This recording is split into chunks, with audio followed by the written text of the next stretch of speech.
Photo घेत घेत मी असंच वर आलो आणि गोलवलीमध्ये देऊळवाडी तिथं दादांची भेट झाली.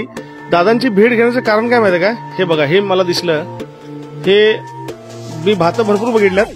आता ह्या भातात मला जरासा फरक जाणवला. ह्याची ओम बघा कशी आहे भाताची, आणि ह्यांनी हे बांधून ठेवलंय. मग जरासं कुतूहल निर्माण झालं माझ्या डोक्यामध्ये. मी ह्यांना तोपर्यंत ते बाहेर आले. दादा, आपण पेंटिंग काम करताय बरोबर आहे, आणि ही शेती आपली आहे.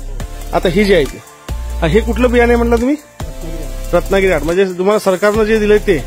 आता हे एवढाच तुकडा तुम्ही केलाय का वरचं शेत पण तुमचं आहे? हे वरचं पण आमचं आहे. म्हणजे अंदाजे किती तुम्ही करताय जागा? ती दोनच मळ्या करताय.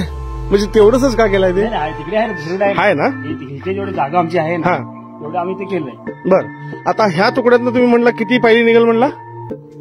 8 पायली. 1 पायली 3 किलोची असते कोकणामध्ये. म्हणजे 8 पायली म्हणजे किती झाले? 12 किती झाले ते? 8 24 किलोच्या आसपास त्यातून धान्य निघण्याचा अंदाज आहे. आणि हे त्यांनी बांधले यासाठी की कोंबड्या खराब करतील म्हणून. चांगली गोष्ट आहे, तुम्ही काम पण करताय आणि छोटीशी आवड पण आहे तुम्हाला. हा, बरं. आता ह्या मळीचं आणि ह्या मळीचं म्हणजे अंदाजे 100 किलो तुम्हाला अपेक्षित आहे?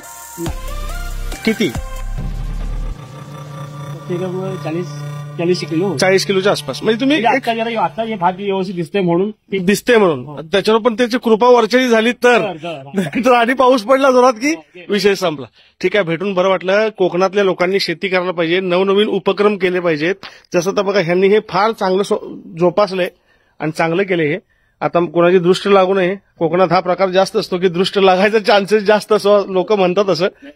ठीक आहे, बघा, कोकणात या, जरासं शेती करा बाबांनो, परत या. आणि बासमती राईस करू शकता तुम्ही. भरपूर तांदळाचे प्रकार आहेत. हे फेसबुकला आहे, मी फेसबुकला आहे. तर दादांना पण भेटून भारी वाटलं.